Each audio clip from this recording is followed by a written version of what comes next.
ഇന്ന് ഈ ധവളപത്രം ഇറക്കിയതിനെ സംബന്ധിച്ചൊരു നിങ്ങളെ കണ്ടിട്ട് പ്രാഥമികമായിട്ട് ചില കാര്യങ്ങൾ പറയാനായിട്ട് ആലോചിച്ചിരുന്നത് പറഞ്ഞിരുന്ന അത് പറയാനാണ്. ദീർഘമായി പറയാനില്ല, കാരണം ഇന്ന് ഈ പേപ്പർ നമുക്ക് കിട്ടിയതേ ഉള്ളൂ. അത് നോക്കിയിട്ട് വിശദമായിട്ടുള്ള കുറിപ്പ് പിന്നാലെ തരാം. നിങ്ങളും കണ്ടിന്യൂസ് ആയിട്ട് ഇരിക്കുന്നുണ്ട്, ഭക്ഷണം കഴിച്ചിട്ട് വല്ലോ എന്നുള്ളതാണ്. അതുകൊണ്ട് ചുരുക്കി ഞാൻ അവസാനിപ്പിക്കാം. ഈ ധവളപത്രം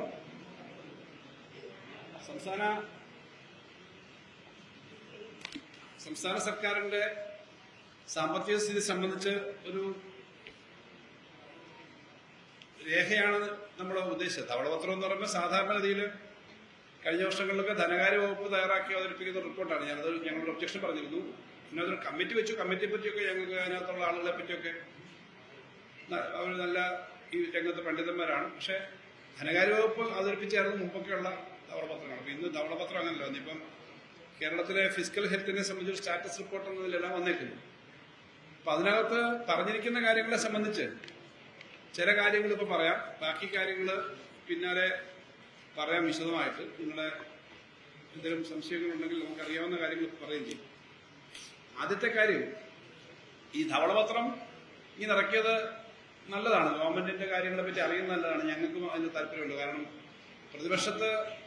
പ്രതിപക്ഷ നേതാവായ ശ്രീ വി ഡി സതീശൻ എന്നതുപോലല്ല മുഖ്യമന്ത്രിയായിട്ട് അദ്ദേഹം വരുമ്പോൾ തീർച്ചയായിട്ടും മുഖ്യമന്ത്രി എന്ന നിലയിൽ അദ്ദേഹം അവതരിപ്പിക്കുന്നതിന് നമ്മളും അതേ ഗൗരവത്തിൽ തന്നെയാണ് കാണുക. പ്രതിപക്ഷം എന്ന നിലയിൽ ചെയ്ത പോലല്ല, സീരിയസ് ആയിട്ട് കാര്യങ്ങൾ പറയണമല്ലോ. അപ്പൊ ധവളപത്രം ഇങ്ങനെ വന്നു. ധവളപത്രത്തിന്റെ കാര്യത്തിനകത്ത് ആദ്യത്തെ കാര്യം പറയാനുള്ളത്, ഈ രേഖയിൽ ഒരു പ്രധാന ഗുണം, അദ്ദേഹം കഴിഞ്ഞ 5 വർഷമായിട്ടും UDF കുറെ വർഷമായിട്ടും പറഞ്ഞുകൊണ്ടിരുന്ന കേരളം വലിയ സാമ്പത്തിക പ്രതിസന്ധി, വലിയ കടക്കണിയിലാണ് എന്നുള്ള കാര്യം പോയി.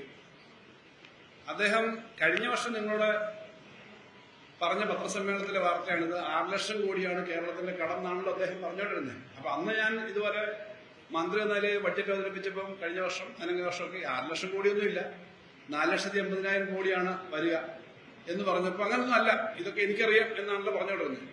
ഇന്നത്തെ ഈ രേഖയ്ക്കകത്ത് 5,07,000 കോടിയാണ് കേരളത്തിന്റെ ആകെ കടമെന്ന് പറയുന്നത്. അത് ഇന്ത്യയിലെ ഏറ്റവും കൂടിയ കടമല്ല, 10-13ാമത് സ്ഥാനമേ ഉള്ളൂ നമുക്ക്. അപ്പോൾ ഞങ്ങൾ പറഞ്ഞിരുന്നത് ശരിയാണ് എന്ന് വരാൻ ഒരു കാര്യമായി. കാരണം ഇപ്പൊ വരെയുള്ള കടം നോക്കുമ്പോഴാണ് 5,07,000 കോടി. ഞാൻ പറഞ്ഞ 4,80,000 കോടി ഉണ്ടായിരുന്നുള്ളത് നേരത്തെ ഞങ്ങൾ പറഞ്ഞ കാര്യം ഒന്നുകൂടി വസ്തുതയാണ് എന്നും അദ്ദേഹം പറഞ്ഞിരുന്ന കാര്യം ശരിയല്ല എന്നും തെളിയിക്കുന്ന കാര്യങ്ങളാണ്. ഇതിനിപ്പോ ഒരു കാര്യം കൂടിയുണ്ട്, അദ്ദേഹം നിരന്തരമായി പറഞ്ഞുകൊണ്ടിരുന്നത്. ഇപ്പൊ ഞാൻ എപ്പോഴും പറയുമ്പോൾ നിങ്ങളോടെ പറഞ്ഞിട്ടുണ്ട്, ഞാൻ ഒരിക്കലും ഇത്തരം കാര്യങ്ങള് നമ്മുടെ രേഖകളിലുള്ള കാര്യം കള്ളം പറയാൻ പറ്റില്ല എന്നുള്ളത് കൊണ്ട് കേരളത്തിന് കുറച്ച് ബാധ്യത നിൽക്കുന്നുണ്ട്. അതേതാ? പ്രധാനമായിട്ടും DAR അരിയേഴ്സ് ആണെന്ന് കഴിഞ്ഞ ബഡ്ജറ്റ് അവതരിപ്പിക്കുമ്പോഴും ഞാൻ പറഞ്ഞിട്ടുണ്ട്. അതെല്ലാം കൂടി നമുക്കൊരു 40,000 കോടി, DA അരിയേഴ്സ്, DR അരിയേഴ്സ് മറ്റെല്ലാം കൂടി 10-40,000 കോടിയുണ്ട്. അങ്ങനെയല്ല. അദ്ദേഹം നിയമസഭയിൽ പറഞ്ഞു, പത്രസമ്മേളനത്തിൽ പറഞ്ഞു, മാതൃഭൂമി റിപ്പോർട്ട് ചെയ്ത പേജാണ് ഇതിലുള്ളത്, എല്ലാ പത്രവും റിപ്പോർട്ട് ചെയ്തതാണ്. 1 ലക്ഷം കോടിയിലധികം സർക്കാർ ഉദ്യോഗസ്ഥന്മാർക്ക് കൊടുക്കാനുണ്ടെന്ന് അദ്ദേഹം പറഞ്ഞു. 1.25 ലക്ഷം കോടിയോളം കേരളത്തിലെ സർക്കാർ ഉദ്യോഗസ്ഥന്മാർക്കും ഔട്ട്സ്റ്റാൻഡിംഗ് പേയ്മെന്റും ഉണ്ട് എന്ന് അദ്ദേഹം പറഞ്ഞു. ഇന്നിപ്പോ എത്ര എക്സാജറേറ്റ് ചെയ്ത് കൂട്ടിയിട്ടും 48,000 ഉണ്ടെന്നാണ് പറഞ്ഞത്. ഇത് മാത്രമല്ല, എല്ലാം കൂടി ചേർന്നു.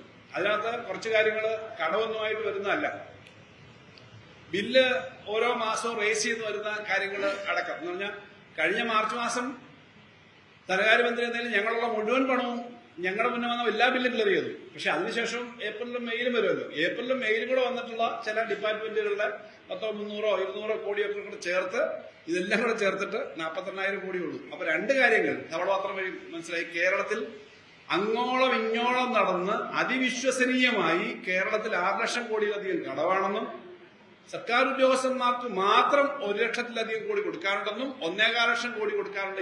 ഇതെല്ലാം കൂടി ചേർന്ന് പറഞ്ഞത് ശുദ്ധ തെറ്റായ കാര്യമാണ്. ജനങ്ങളെ തെറ്റിദ്ധരിപ്പിച്ച് ഇടതുപക്ഷ ജനാധിപത്യ മുന്നണി ഗവൺമെന്റിനെതിരെ പറഞ്ഞ ആ നുണ അത് തെറ്റിപ്പോയി എന്ന് ഇപ്പൊ രേഖയിലുണ്ട്. ഇറക്കിയ ഈ ധവളപത്രത്തിന്റെ പുസ്തകത്തിലുണ്ട്.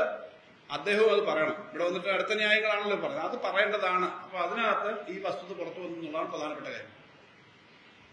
ഈ ധവളപത്രത്തിനകത്ത് ഞാൻ ആദ്യം പറഞ്ഞു, ഇത് ഞങ്ങൾ പറഞ്ഞ ഒരു കാര്യം അവിടെ പറഞ്ഞത്, ഇപ്പോ ഇതിനകത്തെ ഡീറ്റെയിൽസ് എല്ലാം പുറത്താർക്ക് കൊടുക്കാൻ പാടില്ല. Shri K M Chandrashekhar cabinet secretary ഞങ്ങളും എല്ലാ കാര്യങ്ങൾക്കും സഹകരിപ്പിച്ചത്. ഞാൻ ഫിനാൻസ് കമ്മീഷന്റെ കാര്യം ഉൾപ്പെടെ എല്ലാ കാര്യവും അദ്ദേഹം ഡിസ്കസ് ചെയ്തു. അദ്ദേഹത്തിന്റെ വലിയ വ്യക്തിത്വത്തെ അംഗീകരിച്ചുകൊണ്ടാണ് പറയുന്നത്. അല്ലാതെ അവർ ചെയ്തത് നല്ലൊരു പ്രവൃത്തിയാണ്. അവരെ പോലെ സമിതിയെ കൊണ്ട് ഇനിയും ചില നിർദ്ദേശങ്ങൾ ഒപ്പിക്കാൻ പഠിപ്പിക്കുക അതൊക്കെ നല്ലതുമാണ്. കാരണം അത് നല്ല ആളുകളാണ്. പക്ഷേ നാളെ ഇതേപോലൊരു ഗവൺമെന്റ്, ഏത് ഗവൺമെന്റ് ആയിക്കോട്ടെ, കേരളത്തിന്റെ ഖജനാവിനകത്തെ മാസം തോറുമുള്ള ദിവസം തോറുമുള്ള സീക്രട്ട് കാര്യങ്ങളെല്ലാം കൂടി പുറത്തു കൊടുക്കാൻ പാടില്ല. അതിന് രഹസ്യ സ്വഭാവമുണ്ട്. കാരണം നമ്മുടെ പേയ്മെന്റും നമ്മൾക്ക് വരവും ചെലവും മനസ്സിലാക്കി പുറത്തുള്ള ആൾക്ക് ഇടപെടാൻ പറ്റുകയാണെങ്കിൽ നമ്മുടെ പേയ്മെന്റിനെ ഡീസ്റ്റെബിലൈസ് ചെയ്യാം. അതിനകത്തുള്ള അതുകൊണ്ടാണ് അങ്ങനെ കൊടുക്കരുത് എന്ന് നമ്മൾ പറയുന്നത്. ഏതായാലും ഇങ്ങനൊരു ധനകാര്യ കമ്മീഷൻ, ഇങ്ങനൊരു ഒരു എക്സ്പെർട്ട് കമ്മിറ്റി വന്നല്ലോ, അവരെ കൊണ്ട് ഇവിടെ മാത്രം അവസാനിപ്പിക്കരുത്.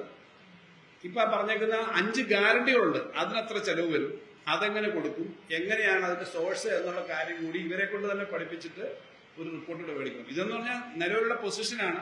അപ്പൊ അത് ഒരു റിപ്പോർട്ട് കൂടെ അതിന്റെ ഭാഗമായിട്ട് വരണം. അത് വളരെ പ്രധാനമാണ്. കാരണം എത്രയാണ് കോസ്റ്റ് എന്നുള്ളത് ഇപ്പോൾ അറിഞ്ഞൂടാ. അത് കൊടുക്കേണ്ടതാണ്, കൊടുക്കാൻ പറ്റും സാമ്പത്തികമായിട്ടെന്നുള്ളതാണ് ഞാൻ മനസ്സിലാക്കുന്നത്. അപ്പൊ അങ്ങനെ ചെയ്യണം. അപ്പൊ ഇതാണ് ഇതിന്റെ കഴിഞ്ഞ കാലങ്ങളിൽ അദ്ദേഹം പറഞ്ഞത്. ഇപ്പോഴത്തെ കാര്യം ഇപ്പോഴും അദ്ദേഹം ചില കാര്യങ്ങൾ പറഞ്ഞു. ഞാൻ എല്ലാം കേട്ടില്ല, ചില പോയിന്റ്സ് കണ്ടു. നിയമസഭയിൽ പറഞ്ഞത് കേട്ടു.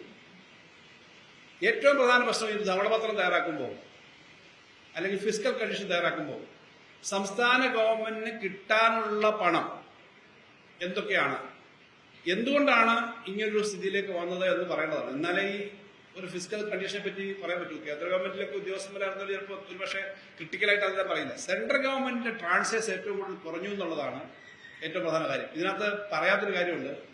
ഞാൻ ധനകാര്യമന്ത്രിയായി വരുന്ന ആദ്യത്തെ വർഷം 33,000 കോടിയാണ് സെൻട്രൽ ഗ്രാന്റ് കിട്ടിയിരുന്നത്. ലാസ്റ്റ് വർഷം അത് 7,000 കോടിയുള്ളൂ. അപ്പൊ ഗ്രാന്റുകൾ വലിയ തോതി വെട്ടിക്കുറച്ച് തുടങ്ങിയ കാര്യമുണ്ട്. അപ്പൊ ഇപ്പോ സെൻട്രൽ ഗവൺമെന്റിന്റെ ഗ്രാന്റുകൾ വലിയ തോതി കുറഞ്ഞു. 2017 ഉമ്മൻചാണ്ടി സർക്കാരിന്റെ കാലത്തുണ്ടായിരുന്ന ട്രഷറിയിലുള്ള ഡെപ്പോസിറ്റ് പോലും ഇപ്പൊ ബോറോയിങ് ആയി കണക്കാക്കി 2017 ശേഷം.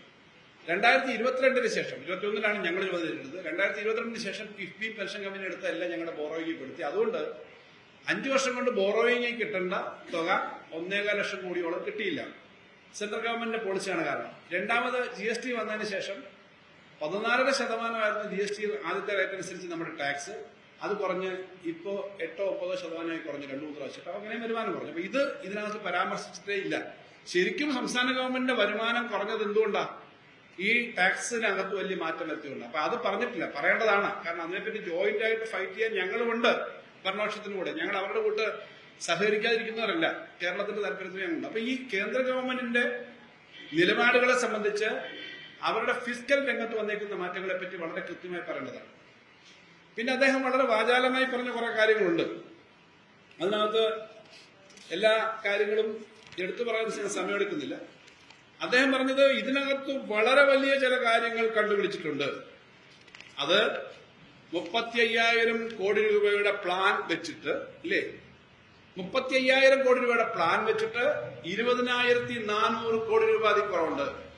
എന്നിട്ട് പറഞ്ഞെന്താ, ഒരു അസംഷനിൽ through a wild guess the then finance minister presented a budget by ballooning the income എന്നാണ്. എന്താണ് അതിനകത്ത് തെറ്റ് ചെയ്തിട്ടുള്ളത്? ഫൈനാൻസ് കമ്മീഷൻ 16ാം ധനകാര്യ കമ്മീഷന്റെ മുന്നിൽ കേരളത്തിന് കിട്ടേണ്ട തുകയെ സംബന്ധിച്ച് ഞങ്ങൾ മെമ്മോറാണ്ടം കൊടുത്തു. പ്രതിപക്ഷ നേതാവ് മാത്രമല്ല, കോൺഗ്രസ് പാർട്ടിയും എല്ലാ പാർട്ടികളെയും ഉൾപ്പെടെ ഞങ്ങൾ സഹകരിപ്പിച്ച് മെമ്മോറാണ്ടം കൊടുത്തു. കേരളത്തിന് നേരത്തെ കിട്ടിക്കൊണ്ടിരുന്നത് 3.82% ആണ്. അത് കഴിഞ്ഞ ധനകാര്യ കമ്മീഷൻ മുമ്പ് 2.5 ആയി. ധന്യ ധനകാര്യ കമ്മീഷൻ അത് 1.92 ആയി. ഞങ്ങൾ കാൽക്കുലേറ്റ് ചെയ്തു. ഇന്ത്യയിലെ ഏറ്റവും പ്രഗത്ഭരായിട്ടുള്ള ധനകാര്യ പണ്ഡിതന്മാർ, ഇപ്പോൾ ഈ കമ്മിറ്റിയുടെ ബഹുമാന്യ അംഗമായിട്ടുള്ള ശ്രീ KM ചന്ദ്രശേഖർ അടക്കമുള്ള ആളുകളെല്ലാം ഞങ്ങളെ ഉപദേശിക്കാനും നിർദ്ദേശിക്കാനും അഭിപ്രായങ്ങൾ പറയാനുണ്ടായിരുന്നു. ഞങ്ങൾ ഇവിടുന്ന് കൊടുത്ത ഡീറ്റെയിൽഡ് ആയിട്ടുള്ള പ്രപ്പോസൽ 3% കിട്ടേണ്ട തരത്തിലേക്ക് ഒരു പ്രപ്പോസലാണ് കൊടുത്തത്. റവന്യൂ ഡെഫിസിറ്റ് ഗ്രാന്റും തരണം എന്ന് പറഞ്ഞിരുന്നു. അവസാനം കിട്ടിയത് കഴിഞ്ഞ പ്രാവശ്യത്തേക്കാളും കുറച്ചധികം കിട്ടി. 1.92 എന്നുള്ളത് 2.38 ആയി. ഫലത്തിൽ ഒരു വർഷം 10,000 കോടി രൂപ അധികം കിട്ടും. അതാണ് ഈ ഗവൺമെന്റിന് വന്ന ഏറ്റവും വലിയ ആശ്വാസം. 10,000 കോടി അധികം കിട്ടും. 5 വർഷമാകുമ്പോൾ 50,000 കോടിയല്ല അധികമാവുന്നത്. കാരണം ഓരോ വർഷത്തെ ഇൻഫ്ലേഷനോ അല്ലെങ്കിൽ വരുമാന വർഷങ്ങൾ വരുമ്പോൾ 70,000 കോടി രൂപ 5 വർഷം കൊണ്ട് അധികം കിട്ടും. നല്ല കാര്യം. ഏത് ഗവൺമെന്റ് ആയാലും അത് വേണ്ടതാണ്. ധനകാര്യമന്ത്രി എന്ന നിലയിൽ അന്ന് അതിനുവേണ്ടി പ്രവർത്തിക്കേണ്ട ഉത്തരവാദിത്വം എനിക്കുണ്ടായിരുന്നു, മൊത്തം ഗവൺമെന്റ് ഉണ്ടായിരുന്നു. ആ പണം വന്നിട്ടുണ്ട്. ഞങ്ങൾ ഇതിനകത്ത് വെച്ചപ്പോ 2.8 വരുമെന്നുള്ള കണക്ക് കൂട്ടി അത് അധികമായി പോയി എന്നാണ് അദ്ദേഹം പറയുന്നത്. രണ്ടാമത്, റവന്യൂ ഡെഫിസിറ്റ് ഗ്രാന്റ് 14,000 കോടി കിട്ടുമെന്ന് ഞങ്ങൾ പ്രതീക്ഷിച്ചു. അങ്ങനെ 20,000 കോടി അത് കിട്ടിയില്ല. നമ്മള് ബഡ്ജറ്റ് സാധാരണ തയ്യാറാക്കുമ്പോൾ ടാക്സിന്റെ കാര്യത്തിൽ ഞങ്ങൾ സാധാരണ കാണിക്കുന്നതിന് ചിലപ്പോൾ അത്ര അറ്റൻഡ് ചെയ്യില്ല. ഞാൻ പറയട്ടെ, ജനുവരി മാസം 29-ാം തീയതി ബഡ്ജറ്റ് അവതരിപ്പിച്ചത്. കേന്ദ്ര ഗവൺമെന്റിന്റെ ബഡ്ജറ്റ് ഫെബ്രുവരി ആദ്യമാണ് വരുന്നത്. ഫെബ്രുവരി ആദ്യം വരുന്ന ആ കേന്ദ്ര ബഡ്ജറ്റിനൊപ്പമാണ് 16-ാം ധനകാര്യ കമ്മീഷന്റെ റിപ്പോർട്ട് വരുന്നത്. അതിനു മുമ്പ് കേരളത്തിൽ അവതരിപ്പിച്ച ബഡ്ജറ്റിൽ ഞങ്ങൾ 2.4 കിട്ടൂ, അല്ലെ 2.2 കിട്ടൂ എന്ന് എഴുതി വെച്ചാൽ കേന്ദ്ര ഗവൺമെന്റ് ന്യായമല്ലേ? ഇതാ കേരളം തന്നെ പ്രതീക്ഷിച്ചത് ഇത്രയാണ്. ഞങ്ങൾക്ക് കിട്ടേണ്ട അർഹതയുണ്ടെന്നുള്ളത് അതിൽ കാണിക്കണം. അതൊരു ഫിസിക്കൽ ഡിസിഷനാണ്, പൊളിറ്റിക്കൽ ഡിസിഷനാണ്. ആ പണം കേരളത്തിന് കിട്ടേണ്ടതാണ്. കാരണം സുപ്രീം കോടതിയിൽ ഉൾപ്പെടെ കേസ് നടത്തി നമ്മുടെ കാര്യത്തിന് ഫൈറ്റ് ചെയ്തുകൊണ്ടിരിക്കുകയാണ്. ഞങ്ങളായിരുന്നു കേസ് കൊടുത്തത്. പക്ഷേ ഇപ്പോഴത്തെ government Shri V D Satheesan നേതൃത്വം കൊടുക്കുന്ന UDF ഗവൺമെന്റാണ്. കോൺസ്റ്റിറ്റ്യൂഷൻ ബെഞ്ചിന് മുമ്പിൽ ആ കേസ് വരുമ്പോൾ അവർ കേസ് നടത്തുന്നോ ഇല്ലയോ എന്നുള്ളത് അവരുടെ സ്വഭാവം. കേസ് നടത്തേണ്ടതാണ്. ചിലപ്പോൾ BJP ഗവൺമെന്റ് ആയതുകൊണ്ട് ഇനി അവർ നടത്തത്തില്ലയോ എന്ന് എനിക്കറിയില്ല. പക്ഷെ നമ്മുടെ ആ ഫിനാൻഷ്യൽ ആർഗ്യുമെന്റ് അതിനകത്ത് കിടക്കേണ്ടത്. അതുകൊണ്ടാണ് ഞങ്ങൾ 2.8% വെച്ചത്. അപ്പോൾ 4,000 കോടി അതിൽ കുറവുണ്ടെന്നാണ്. പിന്നെ റവന്യൂ ഡെഫിസിറ്റ് ഗ്രാന്റ് 14,000 കോടി പറഞ്ഞു. എന്തോ വലിയൊരു വഞ്ചന നടത്തി പറ്റിച്ചു എന്നുള്ള അർത്ഥത്തില്ല. ഇങ്ങനെയൊക്കെ പറയാൻ കൊള്ളാവോ? അദ്ദേഹം ഇപ്പൊ മുഖ്യമന്ത്രിയല്ലേ?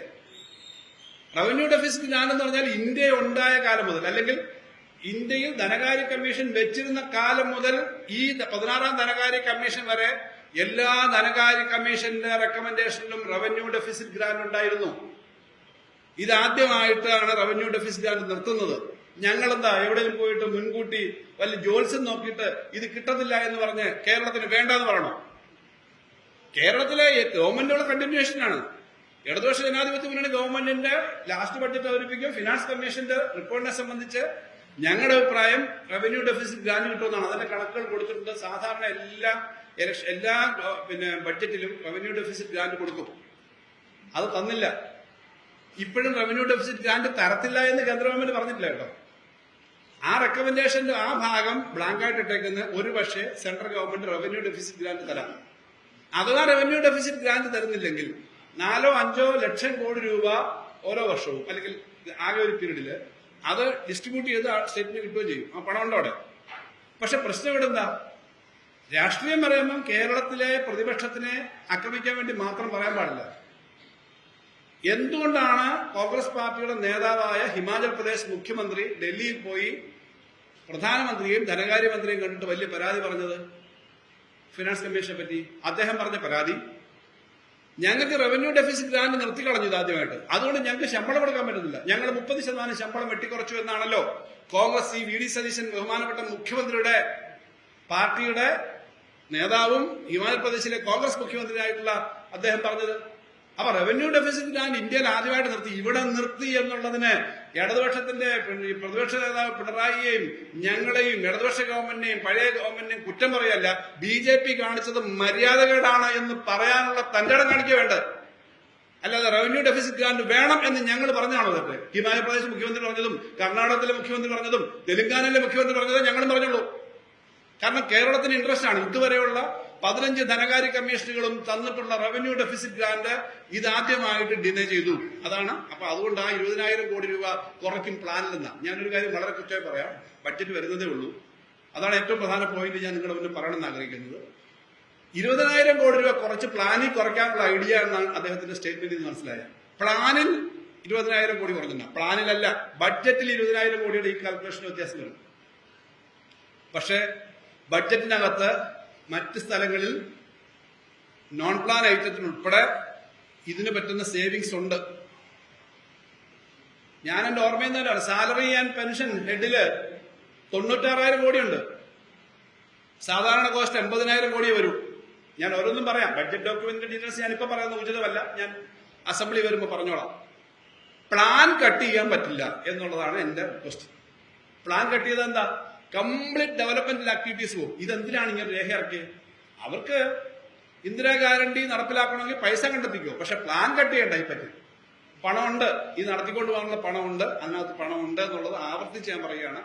5 വർഷക്കാലം ഫിനാൻസ് കൈകാര്യം ചെയ്ത ഒരാളെന്നല്ലേ ഞാൻ പറയുകയാണ്. അതുകൊണ്ട് ഈ പണം എന്തോ വലിയൊരു തട്ടിപ്പ്. ഞാൻ പറഞ്ഞ ഹിമാചൽ പ്രദേശ് ഉൾപ്പെടെയുള്ള എല്ലാ സ്റ്റേറ്റിന്റെ പ്രശ്നമാണ്. അപ്പം പണം അതിനകത്ത് എടുക്കാനുള്ള പണമുണ്ട്. പക്ഷെ ഞങ്ങള് ബഡ്ജറ്റ് വെക്കുമ്പോൾ ഈ കഴിഞ്ഞ 50 or 60 വർഷം കിട്ടിയതുപോലെ തന്നെ കിട്ടണമെന്നുള്ള ആവശ്യം വെക്കേണ്ടതാണെന്നുള്ളതുകൊണ്ടാണ് അത് വെച്ചത്. അപ്പൊ അതാണ് ഈ 2 കാര്യമാണ് അദ്ദേഹം ഏറ്റവും ഹൈലൈറ്റ് ചെയ്തിട്ട് ഇവിടെ പറഞ്ഞത്. അത് പ്ലാൻ അങ്ങനെ കുറയ്ക്കാൻ പാടില്ല എന്നുള്ളതാണ് എനിക്ക് പറയാനുള്ളത്. അപ്പൊ ഈ നേരത്തെ കിട്ടിയതിന്റെ കണക്കൊക്കെ ഞാൻ പറഞ്ഞു. പിന്നെ ഇവിടെ ഈ ധവളപത്രത്തിനകത്ത് ഉള്ള ഒരു പോയിന്റിംഗ് ഉണ്ടല്ലോ എങ്ങോട്ടാണ് എന്നുള്ളത്. അപ്പൊ അവസാനം അദ്ദേഹം പറഞ്ഞു ആകെ കടമാണ് 48,000. അപ്പൊ ഞാൻ പറഞ്ഞല്ലോ 1.25 ലക്ഷം കോടി ഉണ്ടെന്ന് അദ്ദേഹം തന്നെ പറഞ്ഞത് വിഴുങ്ങിയിട്ട് ഇപ്പൊ 48,000. ആ 48,000-ത്തിനകത്ത് DAയും മരിയേഴ്സും ഒക്കെയാണ് 35,000 കോടി പറഞ്ഞത്. അദ്ദേഹം പറഞ്ഞു ഇവിടെ സിവിൽ സപ്ലൈസിന് സിവിൽ സപ്ലൈസിന് ഈ 2,800 കോടി ഉണ്ടെന്ന് പറഞ്ഞാൽ അതിനകത്ത് നെല്ലിന്റെ കൊടുക്കാനുള്ള പണമാണ് ഒരു ഭാഗം. നെല്ലിന്റെ കൊടുത്തന്നെയാണ്. നെല്ലിന്റെ കിട്ടാനുള്ളത് കേന്ദ്രത്തിൽ നിന്ന് മാത്രം 1,500 കോടി കിട്ടാനുള്ളത്. ഇപ്പോ PM ശ്രീ നമ്മൾ ഒപ്പിട്ടില്ലല്ലോ. PM ശ്രീ ഒപ്പിട്ടാലും ഇല്ലേലും തരണ്ട 1,500 കോടിയിലധികം രൂപ കേന്ദ്ര ഗവൺമെന്റിൽ നിന്ന് കിട്ടേണ്ടതുണ്ട്. PM ശ്രീ ഒപ്പിടണ്ടെന്ന് ഞങ്ങൾ തീരുമാനിച്ചു. PM ശ്രീ കിട്ടിയിട്ടില്ല. അതിന് പണം കിട്ടാനുണ്ട്. UGC ഇന്ത്യയിലെ ഒരൊറ്റ സ്റ്റേറ്റിൽ മാത്രമേ കൊടുത്തുള്ളൂ, ഗുജറാത്തിന് മാത്രമേ കൊടുത്തിട്ടുള്ളൂ. 1,500 കോടി കിട്ടാനുണ്ട്. അദ്ദേഹം ഇവിടെ കുറെ കണക്കുകൾ പറഞ്ഞു. അദ്ദേഹത്തിന് കിട്ടിയ ഫീഡ്ബാക്ക് ആയിരിക്കും ഇങ്ങനെ പണം ഓരോ സ്ഥലത്തും കിട്ടാനുണ്ട്. ഒരു കണക്ക് കൂടി ഞാൻ പറയാം. 48,000 കോടി എന്നാണല്ലോ അദ്ദേഹം പറയുന്നത്. 2016 ഞങ്ങള് ഗവൺമെന്റ് ഇറക്കിയ ധവളപത്രമുണ്ട് അന്നത്തെ.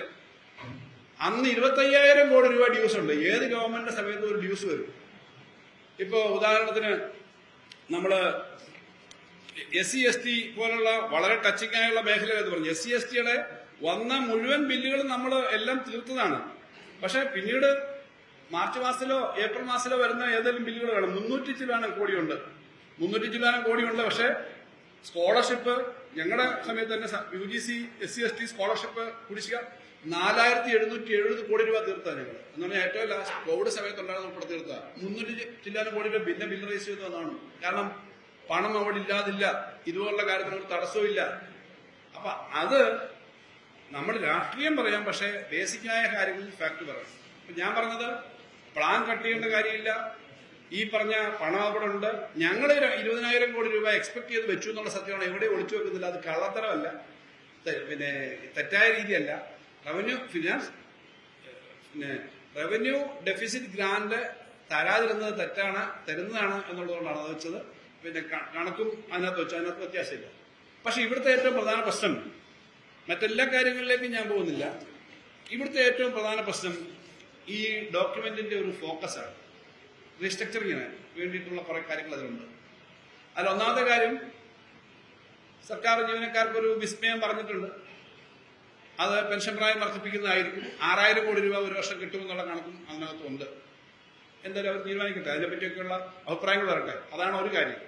6,000 കോടി വെച്ച് ഒരു വർഷം കിട്ടും. അപ്പോ ശമ്പള പരിഷ്കരണത്തിന്റെയൊക്കെ കമ്മീഷൻ സാധാരണഗതിയിൽ ഇതേ സമയത്തൊക്കെ തന്നെയാണ് വെക്കുന്നത്. ഞങ്ങൾ ശമ്പള പരിഷ്കരണത്തിനകത്ത് ഫിറ്റ്മെന്റ് ഒഴിച്ചുള്ള ബാക്കി എല്ലാ കാര്യവും കൊടുത്തു കഴിഞ്ഞു. പിന്നെ കുറച്ച് കുടിശ്ശിക വരും. ആ കുടിശ്ശികയുടെ കാര്യം നേരത്തെ പറഞ്ഞു. അപ്പോ 6,000 കോടി വെച്ച് സേവിങ്സ് വരുമ്പോൾ റിട്ടയർമെന്റ് ഏജിന്റെ കാര്യത്തിനകത്തായിരിക്കും അതൊരു ഡയറക്ഷൻ. രണ്ടാമത്തെ ഏറ്റവും പ്രധാനപ്പെട്ട കാര്യം, പബ്ലിക് സെക്ടർ അണ്ടർടേക്കിംഗ്സ് PSUs കൃത്യമായി മോണിറ്റൈസ് ചെയ്യാൻ വേണ്ടി തീരുമാനിച്ചിട്ടുണ്ടെന്നാണ് ഈ ഡോക്യുമെന്റിൽ നിന്ന് കാണുന്നത്. വിൽക്കാൻ തീരുമാനിച്ചിട്ടുണ്ട്. എന്ന് വെച്ചാൽ അങ്ങനെയുള്ളത് മതി, കാരണം കൂടുതൽ PSUs ഉണ്ട്. അത് വിറ്റിട്ട് അതിന്റെ പണം മേടിക്കും. ഏറ്റവും പ്രധാനപ്പെട്ട കാര്യം 3 മേഖലകളാണ് ഞാനിപ്പോൾ പറയുന്നത്. നിങ്ങളടുത്ത 5 or 6 വർഷം കൊണ്ട് കേരളത്തിൽ ചരിത്രത്തിൽ നോക്കിക്കോളൂ. ഇലക്ട്രിസിറ്റി മേഖല സ്വകാര്യവൽക്കരിക്കാനുള്ള ഡയറക്ഷൻ ഈ രേഖയിലുണ്ട്. ഇലക്ട്രിസിറ്റി മോണിറ്റൈസ് ചെയ്യാനുള്ള ഒരു അതിനകത്ത് കൃത്യമായി എഴുതിയിട്ടുണ്ട്. പ്രൈവറ്റൈസ് ചെയ്യുന്നില്ലെന്ന് എഴുതിയിട്ടുള്ളൂ. ഇലക്ട്രിസിറ്റി മേഖല മോണിറ്റൈസ് ചെയ്യാനുണ്ട്. ഇലക്ട്രിസിറ്റി മേഖല സ്വകാര്യവൽക്കരിച്ചിട്ടുള്ള സ്റ്റേറ്റുകളിലാകെ എന്താണ് ജനങ്ങളുടെ പവർ പർച്ചേസിന്റെ പവറിന്റെ വില എന്ന് നോക്കിയാൽ മതി. അപ്പൊ ഒന്ന്, പേരൊന്നും ഞാൻ എടുത്ത് പറയുന്നില്ല. ഒന്നതാണ്. 2, അദ്ദേഹം വളരെ വാചാലമായിട്ട് വിമാനങ്ങളും സിവിൽ ഏവിയേഷനെ പറ്റി പറഞ്ഞു. നമുക്ക് 2 സ്വകാര്യ വിമാനത്താവളങ്ങളുണ്ടെന്ന് പറഞ്ഞു. കണ്ണൂർ എയർപോർട്ട് നഷ്ടത്തില, ലാഭത്തിലാവുന്നതേ ഉള്ളൂ. പുതിയ എയർപോർട്ട് ഇന്ത്യയിലെ നല്ല ലോകത്തെ തന്നെ ഏറ്റവും നല്ല മോഡലാണ് സിയാൽ. സിയാല് വിറ്റഴിക്കാതിരുന്നാൽ കൊള്ളാം എന്നേ ഞാൻ പറയുന്നുള്ളൂ. ബാക്കിയൊന്നും ഞാൻ പറയുന്നില്ല. കേരളത്തിനെ ഒരു ഏവിയേഷൻ സെക്ടർ ആക്കുക എന്നുള്ളതാണ്. പവർ, പിന്നെ ഈ പറഞ്ഞ airport, then 3rd one is port. Port economy ആക്കുന്നു. വളരെ വളരെ വിശാലമായ കണക്കുകളൊക്കെയാണ്. സഭയിൽ ഞാൻ 2-3 പ്രാവശ്യം വലിയ മറുപടി എന്ന് പറയാനും ഒരു സംശയം ചോദിക്കാൻ നോക്കി നിന്ന് സമയം കിട്ടിയില്ല. 3ാമത്തെ പോർട്ടാണ്. പോർട്ട് വിഴിഞ്ഞം വന്നു. ഈ കേരളത്തില് ഇവർ പറഞ്ഞല്ലോ ഞങ്ങൾ വലിയ കടമാക്കിയെന്ന്. കടമാക്കി അധികമായിട്ടുള്ള ആ കടത്തിന്റെ കണക്കൊന്നും ഞാൻ പറയുന്നില്ല. കേരളത്തില് ഈ ഡോക്യുമെന്റിൽ തന്നെ പറയുന്നു 33.6 ആണ് ഞങ്ങളുടെ GSDPയും ബോറോയും തമ്മിലുള്ള കമ്പാരിസൺ. അതൊരു ഘട്ടത്തിൽ 39 വരെ പോയതാണ് കോവിഡ് സമയത്ത്. ഇപ്പൊ ഈ ഡോക്യുമെന്റിൽ തന്നെ പറയുന്നു, കാര്യം സത്യസന്ധമായിട്ട് പറഞ്ഞിട്ടുണ്ട്, അത്രയും കൺട്രോൾ ചെയ്യാൻ പറ്റിയിട്ടുണ്ട്. റവന്യൂ ഡെഫിസിറ്റ് നമ്മൾ പറഞ്ഞിട്ടുണ്ട്. അപ്പൊ 33.6 എന്ന് പറഞ്ഞാൽ ഇന്ത്യയിൽ പറയുന്ന സ്റ്റാൻഡേർഡിനനുസരിച്ച് അത് പറഞ്ഞു. അതുകൊണ്ട് ഇന്ത്യ ഗവൺമെന്റ് തന്നെ പറഞ്ഞു 5 സ്റ്റേറ്റുകൾ ഫിസിക്കൽ കൺസോളിഡേഷൻ മെച്ചപ്പെട്ടതിൽ ഒന്ന് കേരളമാണ്. അപ്പം ആ കടത്തിന്റെ കാര്യത്തിൽ അങ്ങനത്തെ പ്രശ്നങ്ങൾ വന്നിട്ടില്ല. ഞങ്ങള് ഒരു ഘട്ടത്തില് ഒരു വർഷം റവന്യൂ ഡെഫിസിറ്റ് 5.31 ആയിരുന്നു കോവിഡ് സമയത്ത്. എന്ന് പറഞ്ഞാൽ നമ്മുടെ GSDPയുടെ 5.31 കടമെടുത്തെടുത്തുനിന്നാണ് താഴോട്ട് വന്നിട്ട് ഇപ്പോൾ 3.16 വരെ വന്നിരുന്നു. ഈ കടത്തിന്റെ കാര്യത്തിനകത്ത് കുറവ് വന്നപ്പോൾ വേറൊരു കാര്യം പറഞ്ഞാൽ ക്യാപിറ്റൽ ഇൻവെസ്റ്റ്മെന്റ്, തെറ്റായ ഒരു കാര്യം അദ്ദേഹം പറഞ്ഞത് ക്യാപിറ്റൽ ഇൻവെസ്റ്റ്മെന്റ് ഇല്ലെന്നാണ്. എഫക്റ്റീവ് ക്യാപിറ്റൽ എക്സ്പെൻഡിച്ചർ എന്ന് പറഞ്ഞൊരു ഹെഡ് കഴിഞ്ഞ 2-3 വർഷമായിട്ട് ഞങ്ങൾ ബഡ്ജറ്റിൽ കൊണ്ടുവന്നത്. അതെന്താ വെച്ചാൽ കിഫ്ബി അടക്കമുള്ള സ്ഥാപനങ്ങൾ പ്ലാനിലെ ചില കാര്യങ്ങൾ, നോൺ പ്ലാനിലെ ചില കാര്യങ്ങൾ, ഉദാഹരണത്തിന് പഞ്ചായത്തിന് അതെല്ലാം എടുക്കാൻ പറ്റിയിട്ടില്ല. പഞ്ചായത്തിന് നമ്മൾ കൊടുക്കുന്ന 10,000 കോടിയിൽ റോഡ് പണിയുന്നതും ബിൽഡിംഗ് പണിയുന്നതും 3,000 കാണും. നിലവിലെ കണക്കനുസരിച്ച് അത് റവന്യൂ എക്സ്പെൻഡിച്ചറാണ്. എഫക്റ്റീവ് ക്യാപിറ്റൽ എക്സ്പെൻഡിച്ചർ എന്ന് പറഞ്ഞിട്ട് അത്തരം കാര്യങ്ങൾ കാൽക്കുലേറ്റ് ചെയ്തിട്ട് ഞങ്ങൾ 2022-23 21,635 കോടിയാണ് സ്പെൻഡ് ചെയ്തത്. 26-27 30,969 കോടി ആണ് എക്സ്പെക്ട് ചെയ്തത്. അപ്പൊ ഇങ്ങനെ ക്യാപിറ്റൽ എക്സ്പെൻഡിച്ചർ വന്നിട്ടുണ്ട്. ഈ ക്യാപിറ്റൽ എക്സ്പെൻഡിച്ചർ ചെയ്യാത്തൊരു സ്റ്റേറ്റ് ആണെങ്കിൽ വിഴിഞ്ഞം പോർട്ട് കേന്ദ്രത്തിൽ നിന്നൊരു പണമില്ല, ഇവിടുന്ന് ഒരു പണമില്ല. വിഴിഞ്ഞം പോർട്ട് ഞാൻ അഭിമാനത്തോട് പറയുന്നത് ധനകാര്യമന്ത്രി എന്ന നിലയിൽ 5 വർഷക്കാലത്തിലെ ഏറ്റവും വലിയ നേട്ടം എന്താണെന്ന് ചോദിച്ചു കഴിഞ്ഞാൽ വിഴിഞ്ഞത്തിന് വേണ്ടിയിട്ട് ആ വിഴിഞ്ഞം സ്വന്തം നിലയിൽ കേരള സംസ്ഥാനത്തിന് അതിന്റെ ആദ്യഘട്ടം പൂർത്തീകരിക്കാൻ കഴിഞ്ഞതാണ് വിഴിഞ്ഞം. ഇപ്പൊ കേന്ദ്രമന്ത്രിയെ കാണാൻ പോയപ്പോൾ ബഹുമാനപ്പെട്ട നമ്മുടെ കേരള ഡെലിഗേഷൻ, നമ്മുടെ മുഖ്യമന്ത്രി ഉൾപ്പെടെ പോയപ്പോൾ പറഞ്ഞ പ്രധാനപ്പെട്ട ഒരു ആവശ്യം എന്താ, നാഷണൽ ഹൈവേക്ക് നമ്മൾ കൊടുത്ത 5,800 കോടി നമ്മുടെ ബോറോയിങ് ആയി അഡീഷണൽ തരണമെന്നല്ലേ. ഈ നാഷണൽ ഹൈവേക്ക് പണം കൊടുത്തത് 5,800 കോടി നമ്മളാണ്. ഈ 2 കാര്യം എടുത്താൽ മാത്രം 10,000-11,000 കോടി ക്യാപിറ്റൽ ഇൻവെസ്റ്റ് ചെയ്തതല്ലേ കേരളം മൊത്തം കടക്കണിയിലാക്കി, കൊള്ളയടിച്ചു, കുഴപ്പാക്കല, നശിപ്പിച്ചു എന്ന് പറയുന്നതിന് അതിന്റെ അടിസ്ഥാനമുണ്ടോ? അദ്ദേഹത്തിന് കേരളം ഒരൊറ്റ സിറ്റി ആവണം, പോർട്ട് സിറ്റി ആവണം, കേരളത്തിന് എയർപോർട്ടുകളെ ഇങ്ങനെ ഉപയോഗിക്കണം, കേരളത്തിൽ അത് ചെയ്യണമെന്നൊക്കെ പറയാൻ പറ്റുന്ന തരത്തിലേക്ക് ഇൻഫ്രാസ്ട്രക്ചർ ഉണ്ടാക്കിയല്ലോ. അപ്പൊ ഇങ്ങനെയെല്ലാം ചെയ്തിട്ടുള്ളതാണ്, അതെല്ലാം അവിടെ കാണാനുണ്ട്. ഇതെല്ലാം ഉള്ള സ്ഥിതിക്ക് രാഷ്ട്രീയത്തിന് വേണ്ടി മാത്രം പൊളിറ്റിക്കലായിട്ട് ഈ ഡോക്യുമെന്റ് വെച്ച് പറയുന്നത്. എന്തായാലും ഈ ഡോക്യുമെന്റ് വന്നപ്പോൾ ഉണ്ടായൊരു ഗുണം, ഈ നേരത്തെ അദ്ദേഹം ഊതിപ്പെരുപ്പിച്ച് പറഞ്ഞ കണക്കുകളൊന്നും ശരിയല്ല എന്നുള്ളത് വ്യക്തമായി. ഞങ്ങൾ പറഞ്ഞതാണ് ആ കണക്കുകളുടെ കാര്യത്തിൽ ശരിയെന്നുള്ളത് വ്യക്തമായിട്ടുണ്ട് എന്നുള്ളതാണ് സന്തോഷകരമായ കാര്യം. ഇനി ഖജനാവിൽ കിടക്കുന്ന പണത്തെ പറ്റി പറഞ്ഞു. അവിടെയും പറഞ്ഞു നിങ്ങൾക്ക് 50,000 രൂപ ശമ്പളം കിട്ടുന്നു, ഒരാൾക്കും ഒരു പൈസയും കൊടുക്കുന്നില്ല, എന്നിട്ട് 50,000 ഉണ്ടെന്ന് പറയുന്നു. അങ്ങനെയാണോ? ഇവിടെ ആരെങ്കിലും 50,000? ഞാൻ പറഞ്ഞ കാര്യം എന്തുകൊണ്ടാണ് ശ്രീ ഏക്കാനണി പറഞ്ഞു. അദ്ദേഹം ശ്രീ VD സതീശൻ മുഖ്യമന്ത്രിയായി സത്യപ്രതിജ്ഞ ചെയ്യുന്നതിന് മുമ്പ് അദ്ദേഹത്തെ കാണാൻ പോയി. അദ്ദേഹം പറഞ്ഞു സതീശന് ആവശ്യമില്ലാത്ത അധികം കാര്യങ്ങളൊന്നും എല്ലാവരും പറയുന്ന കേട്ട് ചെയ്യരുത്, കുറച്ച് കയ്പുനീർ കുടിക്കേണ്ടി വരും. പണ്ടത്തെ എന്റെ അനുഭവം ഓർമ്മയുണ്ടല്ലോ, ഒരു പൈസ ചെലവാക്കരുത്. അപ്പൊ അദ്ദേഹം പറഞ്ഞത് പണ്ടത്തെ സ്ഥിതി നിങ്ങൾക്ക് ഓർമ്മയുണ്ട്. നമുക്കൊക്കെ ഞങ്ങളൊക്കെ വിദ്യാർത്ഥി സംഘടന പ്രവർത്തനമാണ്. വിമാനത്തിൽ ടിക്കറ്റ് കിട്ടുന്നില്ല, കോഫി ഹൗസിൽ നിന്ന് ചായ തരുന്നില്ല, ഉച്ചയ്ക്ക് ഊണ് പോലും കിട്ടുന്നില്ല. ഇതാണല്ലോ പറഞ്ഞത്, മുണ്ട് മുറുക്കി കൊടുക്കാൻ പറഞ്ഞത്. ആ സ്ഥിതിയല്ല. ലിക്വിഡിറ്റി ഉണ്ടാകണമെങ്കിൽ ഇവിടെ പണം കിട്ടാതെ വന്ന് എല്ലാവരും പിടിച്ചോണ്ടിരിക്കുകയാണോ? സാധാരണ ഒരു ഗവൺമെന്റിനെ സംബന്ധിച്ച് എല്ലാവർക്കും അറിയാം, ഗവൺമെന്റ് ഞാനീ പറഞ്ഞ DA DRന്റെ ഒഴിച്ച് ബാക്കിയല്ല. അതാണ് ഞങ്ങൾ ഇപ്രാവശ്യം വെച്ചേക്കുന്ന ബഡ്ജറ്റിലും അതിന്റെ 1 ഗഡു 2 ഗഡു കൊടുക്കാൻ പണം വെച്ചിട്ടുണ്ട്. DA DR കുടിശ്ശികയുണ്ട്. ഇപ്രാവശ്യം വെച്ചതിനകത്ത് 8,000 കോടിയെങ്കിലും DA DR കൊടുക്കാൻ പണം വെച്ചിട്ടുണ്ട്. ഞാൻ തയ്യാറാക്കി അവതരിപ്പിച്ച ബഡ്ജറ്റിന്റെ കണക്ക് വെച്ച് പറയാണ്, അതിന് മാറ്റി വെച്ചിട്ടുണ്ട്. ഈ പണം അല്ലാതെ ഇപ്പം കാസ്പ് ആശുപത്രിയിലെ ബില്ല് വരുന്നു, ബിൽ ഡിസ്കൗണ്ടിങ്ങിൽ അവർ മാറുന്നു, ആ പണം കൊടുക്കുന്നു. കോൺട്രാക്ടർമാർക്ക് ബിൽ ഡിസ്കൗണ്ടിങ് കൊടുക്കുന്നു, 6 മാസത്തിനകം പണം കൊടുക്കുന്നു. അങ്ങനെ ഒരു സിസ്റ്റം ഉണ്ട് ഇവിടെ. ഈ പണമെല്ലാം റണ്ണിങ് ആണ്. എവിടെങ്കിലും ഇവിടെ വരുമ്പോ ആരെങ്കിലും കടം തരാനുണ്ടെന്ന് പറഞ്ഞിട്ട് നിൽക്കുന്നുണ്ടോ എവിടെയും? ഗവൺമെന്റ് അങ്ങനെ കടം കൊടുക്കാനില്ല. കടം കൊടുക്കാനുണ്ടെന്ന് ധരിച്ചിട്ടാണല്ലോ 6 ലക്ഷം കോടിയാണെന്നും 1.25 ലക്ഷം കോടി സർക്കാർ ഉദ്യോഗസ്ഥന്മാർക്ക് മാത്രം കൊടുക്കാനുണ്ടെന്ന് പറഞ്ഞിട്ട് ആ കാര്യം ഇപ്പൊ അല്ല എന്ന് മനസ്സിലാക്കുമ്പോൾ സത്യം പറയണം. ഇവിടെ 50,000 രൂപ ശമ്പളമുണ്ട്, പാലുകാരന് കൊടുത്തില്ല, പത്രക്കാരന് കൊടുത്തില്ല, മറ്റവർക്ക് കൊടുത്തില്ല. അങ്ങനല്ല. ശ്രീ ഏക്കാരണി പറഞ്ഞ പോലെ ടിക്കറ്റും തരുന്നില്ല, ചോറും തരുന്നില്ല, പൊറോട്ടയും തരുന്നില്ല, പാലും തരുന്നില്ല എന്ന സ്ഥിതിയല്ല ഈ ഗവൺമെന്റിനുള്ള. ഞങ്ങൾ സാധാരണ ഇത് നോക്കുമ്പോൾ മാർച്ച് 31-ാം തീയതിയാണ് ആ ഫിനാൻഷ്യൽ ഇയർ. അതിനുശേഷം ഇലക്ഷനൊക്കെ പ്രഖ്യാപിച്ചുകൊണ്ട് ഒരു അഡ്മിനിസ്ട്രേഷന്റെ കാര്യത്തിലൊന്നും ഞങ്ങളാരും ഇടപെട്ടിട്ടില്ല. 31-ാം തീയതി കഴിഞ്ഞു, ഏപ്രിൽ 9-ാം തീയതി ഇലക്ഷനാണ്. ആ 31-ാം തീയതി 6,300 കോടിയുണ്ട് ക്യാഷ് ബാലൻസ്. മെയ് 3-ന് ഞങ്ങളാരും എടുത്ത് തൃശ്ശൂരിൽ നിന്നൊരു പത്രപ്രവർത്തകനോ ഒരു ചെറുപ്പക്കാരനാണ്, എനിക്ക് അറിഞ്ഞൂടാ ആള്. അവരെടുത്തതാണ് ഈ വിവരാവകാശം അനുസരിച്ച് റിസർവ് ബാങ്കിന്റെ കണക്കാണ് ഈ പറഞ്ഞ 5,400 കോടി ഉണ്ട് എന്നുള്ളത്. എപ്പോഴും ലിക്വിഡിറ്റി ഉണ്ടോ എന്നുള്ളത് പ്രധാന പ്രശ്നമാണ്. നിങ്ങളും ഞാനും പണം കൈകാര്യം ചെയ്യുമ്പോൾ ലിക്വിഡിറ്റി ഒരു പ്രശ്നമാണ്. നിങ്ങൾ വീടിന് ലോൺ എടുത്തിട്ടുണ്ടാവും, കാറിന് ലോൺ എടുത്തിട്ടുണ്ടാവും, 10 വർഷം കൊണ്ടോ 20 വർഷം കൊണ്ട് അടച്ചു തരുന്നത്, അത് ആ വർഷം കൊണ്ട് അടച്ചു തരും, അതാണ് ലോങ് ടൈം ലോൺ. പക്ഷെ ഇന്ന് ഭക്ഷണം കഴിക്കാൻ പണമുണ്ടോ, യാത്ര ചെയ്യാൻ പണമുണ്ടോ, വണ്ടിക്കൂലി എടുക്കാനുണ്ടോ, പെട്രോൾ അടിക്കാൻ പണമുണ്ടോ എന്നുള്ളതാണല്ലോ ലിക്വിഡിറ്റി ഇഷ്യൂ. ആ ലിക്വിഡിറ്റി ഉണ്ട് കേരളത്തിൽ. ഇനി ഒരു കാര്യം കൂടി പറഞ്ഞു, ഇനി വെച്ച് താമസിപ്പിക്കേണ്ട, ഇനി നിയമസഭയോടൊപ്പം സംസാരിക്കാൻ പറ്റൂ. 3-ാം ഗഡു പഞ്ചായത്തിന് കൊടുത്തില്ലെന്ന്. 3-ാം ഗഡു കൊടുക്കാൻ വേണ്ടിയിട്ട് ഇലക്ഷൻ പ്രഖ്യാപിച്ചതിന് ശേഷം ഇലക്ഷൻ കമ്മീഷന്റെ അനുവാദം ചോദിച്ച് എഴുതി. Through chief secretary ACS finance എഴുതി.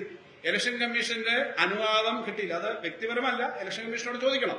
ഇപ്പോഴത്തെ നമ്മുടെ ശ്രീ രത്തൻ കേൽക്കർ, അദ്ദേഹം വ്യക്തിപരമായിട്ടല്ല, ഇലക്ഷൻ കമ്മീഷനോട് ചോദിച്ചിട്ടേ കൊടുക്കാൻ പറ്റൂ. ഇലക്ഷൻ പ്രഖ്യാപിച്ച സമയത്ത് 2,000 കോടി രൂപ പെട്ടെന്ന് പഞ്ചായത്തിലേക്ക് കൊടുക്കുക എന്ന് പറയുമ്പോൾ ഒരു തക്കം വരാം, അല്ലാതെ പണമില്ലാത്ത പ്രശ്നമില്ല. അപ്പൊ ഇത്തരം തമാശകളോ ഇത്തരം ഉദാഹരണങ്ങളോ കാര്യമില്ല. 50,000 രൂപ കൈ വെച്ചുകൊണ്ട് നടക്കുന്ന പരിപാടിയല്ല. കൊടുക്കേണ്ട എല്ലാ സ്ഥലത്തും കൊടുക്കാനുണ്ട്, ഇപ്പോഴും കൊടുക്കാനുണ്ട്.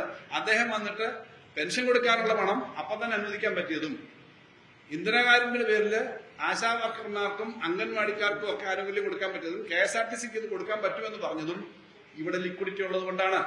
ഇനി കൂടുതൽ മെച്ചപ്പെടുത്തണമെന്ന് പറഞ്ഞാൽ ഞങ്ങൾ തന്നെ കൂടെ ചേരും. കാരണം കിട്ടാനുള്ളത് നല്ലൊരു പണം കേന്ദ്രത്തിൽ നിന്ന് മേടിച്ചെടുത്താൽ എത്ര പണം കിട്ടേണ്ടതുണ്ട്. Revenue deficit grant Himachal Pradesh മുഖ്യമന്ത്രി പോയതുപോലെ കർണാടകത്തിനും തെലങ്കാനയും മറ്റ് 8 സ്റ്റേറ്റുകളുണ്ടല്ലോ നമ്മുടെ പ്രതിപക്ഷം, അവരെ കൂടെ കൂട്ടി ഇപ്പൊ 7 സ്റ്റേറ്റായി. 7 സ്റ്റേറ്റിനെ കൂട്ടി നമുക്ക് പോവാം, ചോദിക്കാം. അങ്ങനെയൊക്കെയുള്ള കാര്യത്തിൽ ഞങ്ങളെ സഹകരിക്കും. പക്ഷെ ഇല്ലാത്ത കാര്യം പറയുന്നത് എന്താ പ്രശ്നം എന്ന് വെച്ചാൽ, കേരളമാകെ സാമ്പത്തികമായി തകർന്നു സ്ഥാപിക്കാൻ ശ്രമിച്ചിട്ട് ഈ കണക്കൊന്നും കിട്ടിയിട്ടില്ല.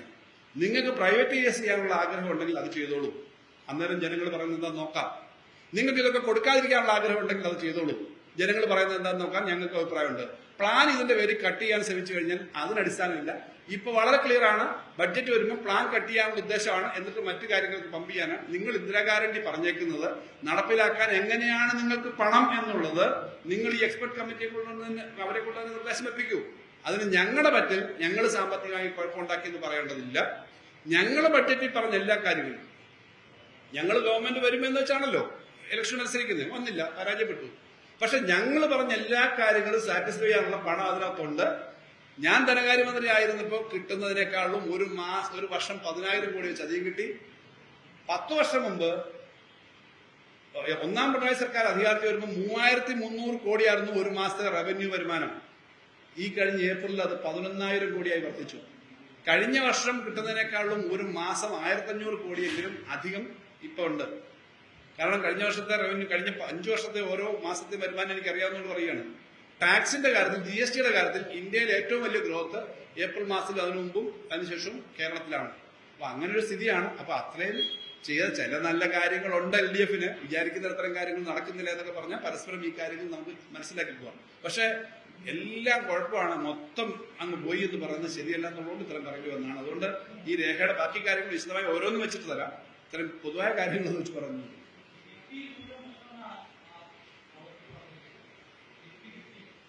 കിഫ്ബിയുടെ കാര്യം അദ്ദേഹം വിശദമായി പഠിക്കുമെന്നാണ് പറഞ്ഞേക്കുന്നത്. കിഫ്ബിയുടെ കാര്യം ഒരു കാര്യം ഇന്ത്യൻ സാർ പറഞ്ഞു, കിഫ്ബി ഒത്തിരി നല്ല കാര്യങ്ങൾ ചെയ്തിട്ടുണ്ട്. എല്ലാ മെമ്പർമാർക്കും ആശങ്കയുണ്ട് ഇതില്ലാതെ പോകുമെന്നുള്ളത്. നല്ല കാര്യങ്ങൾ ധാരാളം ചെയ്തിട്ടുണ്ട്. ആ നല്ല കാര്യങ്ങൾ പെട്ടതാണല്ലോ ഞാൻ പറഞ്ഞ നാഷണൽ ഹൈവേയുടെ പണം ഉൾപ്പെടെ കൊടുത്ത് അതുവഴിയാണ്. അപ്പൊ കിഫ്ബിയുടെ കാര്യത്തിനകത്ത് കിഫ്ബി ഒരു നല്ല മോഡലാണെന്നും ഈ റിപ്പോർട്ടിൽ പറഞ്ഞിട്ടുണ്ട്. അതിനകത്ത് കുറച്ചുകൂടി റവന്യൂ ഉണ്ടാക്കുന്ന കാര്യങ്ങളെ പറ്റിയൊക്കെ പറഞ്ഞേക്കുന്നത്. നല്ല കിഫ്ബി ആസ് എ സിസ്റ്റം അല്ലെങ്കിൽ ഒരു ആസ് എൻ ഐഡിയ അത് പിന്നെ ശക്തിപ്പെടുത്തി മുന്നോട്ട് പോകണമെന്നുള്ള പോയിന്റ് ഞാൻ കണ്ടത്. പക്ഷെ കിഫ്ബിയെ പറ്റി മറ്റെന്താ ഓരോന്ന് പറയുമ്പോൾ നമുക്ക് നോക്കാം.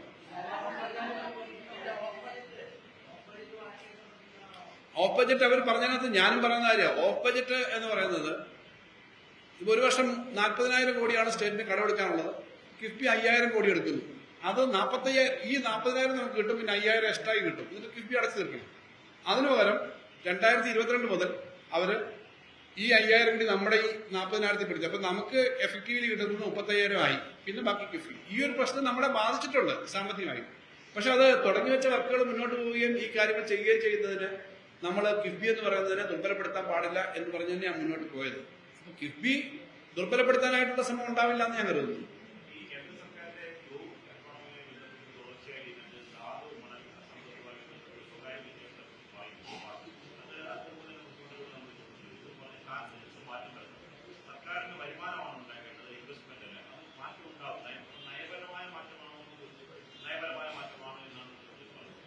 ഞാൻ പറഞ്ഞത് അതുകൊണ്ടാണ് കേരളത്തിന്റെ എക്കണോമിക്ക് ഒരു പ്രത്യേകത. അദ്ദേഹം പറഞ്ഞു കേരളത്തിന്റെ എല്ലാ കടകളും ഞാൻ എടുക്കാഞ്ഞതാണ്.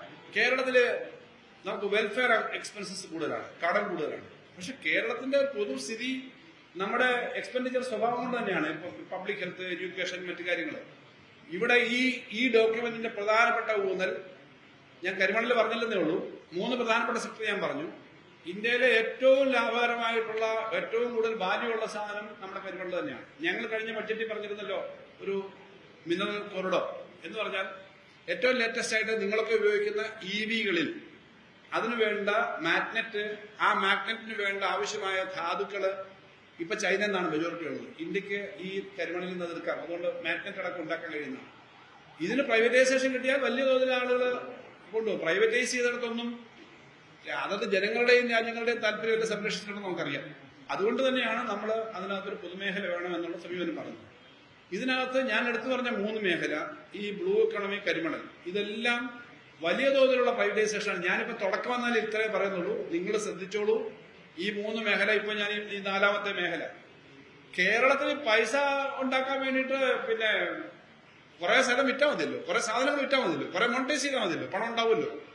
അതിനൊരു വലിയ മിടുക്കൊന്നും വേണ്ട. അതിനെങ്ങനെ കേരളം എന്ന് പറയുന്ന സ്റ്റേറ്റിന്റെ ഇൻട്രസ്റ്റ് സംരക്ഷിച്ചുകൊണ്ട് ചെയ്യും എന്നുള്ളതാണ് പ്രധാനം. അതുകൊണ്ട് അത്തരത്തിൽ ഒരു വലിയ പ്രൈവറ്റൈസേഷന് ശ്രമം വന്നു കഴിഞ്ഞാൽ അത് സംസ്ഥാനത്തിന്റെ താല്പര്യം സംരക്ഷിക്കാൻ പറ്റില്ല. ഒരു കാര്യം ഞാൻ പറയാം, ഒരു ഏറ്റവും സമ്പന്നമായ ഒരു ധാതു ലവണമാണ് നമ്മുടെ ഉള്ളത്. കാരണം മാഗ്നറ്റ് ഉണ്ടാക്കാൻ മാത്രമല്ല, ടൈറ്റാനിയം എന്ന് പറയുന്ന ലോഹം അടക്കം ഉണ്ടാക്കാൻ പറ്റുന്നതാണ്. അതിനെ ഏറ്റവും നന്നായി ചെയ്യുക എന്നുള്ളതാണ്. അതെല്ലാം വിറ്റിട്ട് അതിൽ നിന്ന് പണം മേടിക്കുക എന്ന് പറയുന്നത് ശരിയായ ഒരു കാര്യമല്ല. അതിന് ഞാൻ സംശയമില്ല. പക്ഷെ ഇവരുടെ ഊന്നല് ഒക്കെ അതിൽ നിന്ന് പിന്നെ ഫണ്ട് ഉണ്ടാക്കുന്ന തരത്തിലേക്ക് എന്ന നിലയിൽ കാണുന്നുണ്ട്. അത് അപകടകരമാണ്. അതിന് പശ്ചാത്തലം ഒരുക്കാൻ വേണ്ടിയിട്ടാണ് ഇങ്ങനൊരു പേപ്പർ തയ്യാറാക്കിയത്. ഞാൻ പറയുന്നു, ഞങ്ങൾ അവതരിപ്പിച്ച ബഡ്ജറ്റിൽ അതിനകത്തെ മുഴുവൻ കാര്യങ്ങൾ സാറ്റിസ്ഫൈ ചെയ്യാൻ നിലവിൽ നമ്മുടെ എക്കണോമി ശക്തിപ്പെടുത്തിക്കൊണ്ട് ചെയ്യാൻ പറ്റുന്ന കാര്യമേ ഉള്ളൂ. ഇത് മൊത്തം ഈ തരത്തിൽ ഇല്ലാതാക്കേണ്ട കാര്യമില്ല. ഏത് വകുപ്പും പബ്ലിക് സെക്ടർ അണ്ടർടേക്കിങ്ങിലും ഒരു സ്ട്രീം ലൈനിങ് ഒന്നും വേണ്ടെന്ന് ഞാൻ പറയുന്നില്ല. ചിട്ടപ്പെടുത്തണം, ശക്തിപ്പെടുത്തണം, അതിനൊന്നും നമ്മളൊരു എതിരല്ല. പക്ഷെ ഇതാകെ വിറ്റിട്ട് ഇത് മൊത്തം ഗവൺമെന്റ് ഇതൊക്കെ നടത്തേണ്ട കാര്യമില്ല, വരുമാനമാണ് പ്രധാനം എന്ന് പറയുന്നത് അല്ലേ? അങ്ങനെ ഒരു സ്റ്റേറ്റ്മെന്റ് നടന്നു. ഗവൺമെന്റ് ഈ പബ്ലിക് സെക്ടർ എല്ലാം നടത്തേണ്ട കാര്യമൊന്നുമില്ല, വരുമാനമാണല്ലോ പ്രധാനം എന്ന് പറയുന്നതും അതിന്റെ ഭാഗമാണ്. അപ്പൊ അതുകൊണ്ട് ഇതൊരു കട്ടൻ റൈസറാണ്. ഇതൊരു അവതരണ ഗാനം മാത്രമാണ് ഈ ഡോക്യുമെന്റ്. അവതരണം കട്ടൻ റൈസറാണ്, ബാക്കിയെല്ലാം ഇറ്റ് വിൽ ഫോളോ. ബെല്ല് വന്നു, ബാക്കിയെല്ലാം വരും.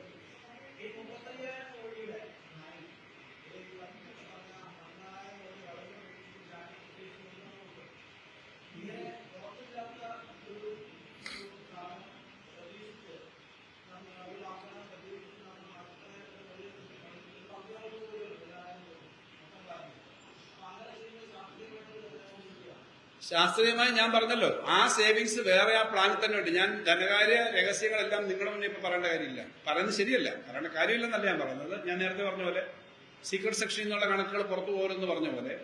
എന്നാൽ ഇത് നമ്മൾ എക്സ്പെക്ട് ചെയ്തത്, പക്ഷെ ആവശ്യമായ കുഷൻ ഇട്ടിട്ടുണ്ട്. ഇതിനകത്തൊരു ഷോർട്ടേജ് വന്നാലും ചെയ്യാൻ പറ്റുന്ന കുഷനുണ്ട്.